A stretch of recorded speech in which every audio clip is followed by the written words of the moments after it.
তুমি যদি এই মেথডটা শিখে নাও 10 সেকেন্ডে তোমার অঙ্ক হয়ে যাবে, আমি গ্যারেন্টি দিচ্ছি। আজকের চ্যাপ্টার কোয়াড্রেটিক ইকুয়েশন।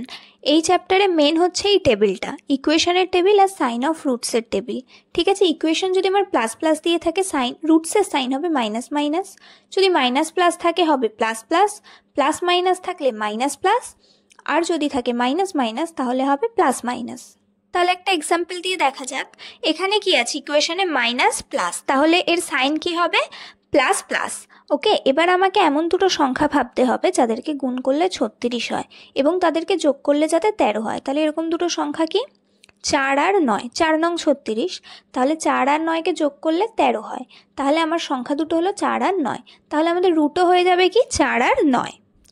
তাহলে এবার মেন একটা অঙ্কে ফেরা যাক। ওকে, তাহলে আমরা একটা ইকুয়েশন নিয়েছি, x square plus 8 equals to 6x, y square plus 15 equals to 8y। সবগুলোকে ফার্স্টে বাদিকে নিয়ে এসে ডান দিক 0 করব, তারপর সাইন কি আছে মাইনাস প্লাস মাইনাস প্লাস, তাহলে রুটের সাইন কি হয়ে যাবে প্লাস প্লাস। এরপর দেখো 8কে ভাঙবো কিসে, 4 আর 2তে, ওই দুটো যোগ করলে 6 হয়, আর 15কে কিসে ভাঙবো 3 আর 5-এ, কারণ 5 আর 3 যোগ করলে 8 হয়। তাহলে আমাদের রুট বেরিয়ে গেল 4 5 2 3। এবার 4 5-এর থেকে তো ছোট কিন্তু 3-এর থেকে বড়, তাহলে এক্ষেত্রে আমাদের অ্যান্সার হবে কান্ট ডিটারমাইন। ঠিক আছে, ওকে বাই।